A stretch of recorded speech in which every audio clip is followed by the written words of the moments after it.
As we continue our coverage on the region's water crisis tonight, we're also taking a look as to how it could even impact the local housing market as some families look to move to the coastal bend, and they too have water questions of their own. Our Natalia Osuna spoke with city leaders and local realtors who share what they've already heard from prospective buyers. Natalia? Hey, Leslie. Well, local real estate experts tell me that while there's no specific data right now that analyzes the correlation between our water crisis and the housing market, there could be some down the road. But they do tell me it is a concern that some prospective buyers have raised. As city and state leaders in Corpus Christi race against the clock to save the region's water crisis, some realtors say it could impact the housing market. Questions that we've gotten is how the city is trying to overcome this obstacle. Also, one of the concerns is how am I going to water my yard?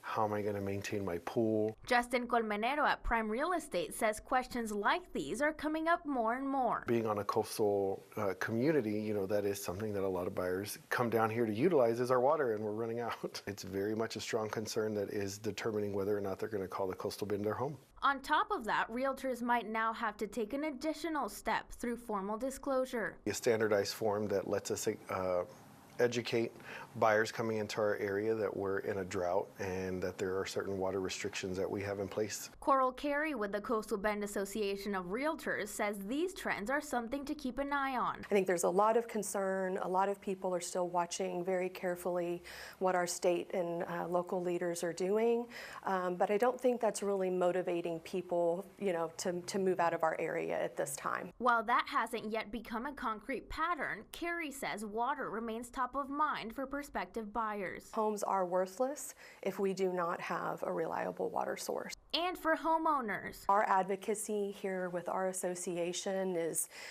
really rooted in protecting homeowners' rights. And that includes, being focused on our leaders being able to provide that reliable and responsible source of water. Corpus Christi City Councilman Mark Scott says this has also come up during conversations with investors. People want to know, if I'm going to make a big investment in Corpus, do I have water? His message to them? Not to count the city out just yet. Curtailment in November, but if we bring on the Western Wellfield, it moves into May of next year. And if we bring on the Ed Rochelle Foundation property, it moves it out to the future. And although discussions on that disclosure form are still in the works, local realtors tell me they don't want to meet prospective buyers with negativity, but rather transparency. Leslie.